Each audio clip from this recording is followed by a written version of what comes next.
is the first article of my faith. It is the last article of my faith. But I had to make a choice. I had either to submit to a system which I considered has done an irreparable harm to my country, or incur the risk of mad fury of my people bursting forth when they understood the truth from my lips. I know that my people have sometimes gone mad.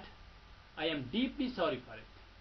I am therefore here to submit not to a light penalty, but to the highest penalty. I do not ask for mercy. I do not plead any extenuating act. I am here, therefore, to invite and submit to the highest penalty that can be inflicted upon me for what in law is a deliberate crime and what appears to me to be the highest duty of a citizen. The only course open to you, Mr. Judge, is, as I am just going to say in my statement, either to resign from your post or inflict on me the severest penalty if you believe that the system and law you are assisting to administer are good for the people. I do not expect that kind of conversation, but by the time I have finished with my statement, you will perhaps have a glimpse of what is raging within my breast to run this maddest risk which a sane man can run. Little do town dwellers know how the semi-starved masses of Indians are slowly sinking to lifelessness. Little do they know that their miserable comfort represents the brokerage they get for the work they do for the foreign exploiters, that the profits and the brokerage are sucked from the masses. Little do they realize that the government established by law in British India is carried on for this exploitation of the masses. No sophistry, no jugglery, and figures can explain away the evidence the skeletons in many villages present to the naked eye. I have no doubt whatsoever that both England and the town dwellers of India will have to answer, if there is a God above, for this crime against humanity which is perhaps unequaled in history. The law itself in this country has been used to serve the foreign exploiters. My experience of political cases in India leads me to the conclusion that in 9 out of every 10, the condemned men were totally innocent. Their crime consisted in love of their country.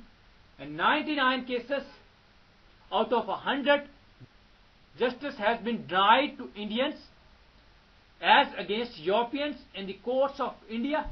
This is not an exaggerated picture. It is the experience of almost every Indian who has had anything to do with such cases. In my opinion, the administration of law is thus prostituted consciously or unconsciously for the benefit of the exploiter. The greatest misfortune is that Englishmen and their Indian associates in the administration of the country do not know that they are engaged in the crime I have attempted to describe. I am satisfied that many English and Indian officials honestly believe that they are administering one of the best systems devised in the world and that India is making steady though slow progress. They do not know that a subtle but effective system of terrorism and an organized display of force on the one hand and the deprivation of all powers of retaliation or self-defense on the other have emasculated the people and induced in them the habit of simulation. This awful habit has added to the ignorance and the self-deception of the administrators. Section 124A, under which I am happily charged, is perhaps the prince among the political sections of the Indian Penal Code, designed to suppress the liberty of the citizen. Affection cannot be manufactured or regulated by law. If one has no affection for a person or thing, one should be free to give the fullest expression to his disaffection, so long as he does not contemplate, promote, or incite to violence. But the section under which Mr. Shankarlal Banka and I are charged is one under which mere promotion of disaffection is a crime. I have studied some of the cases tried under it, and I know that some of the most loved of India's patriots have been convicted under it. I consider it a privilege, therefore, to be charged under it. I have endeavored to give in their briefest outline the reasons for my disaffection. I have no personal ill will against any single administrator, much less than I have any disaffection towards the king's person. But I hold it to be a virtue to be disaffected towards a government which in its totality has done more harm to India than any previous system. India is less manly under the British rule than she ever was before. Holding such a belief, I consider it to be a sin to have affection for the system, and it has been a precious privilege for me to be able to write what I have in the various articles tendered in evidence against me. In fact, I believe that I have rendered a service to India and England by showing in non-cooperation the way out of the unnatural state in which both are living. In my humble opinion, non-cooperation with evil is as much a duty as is cooperation with good. But the past non-cooperation has been deliberately expressed in violence to the evildoer.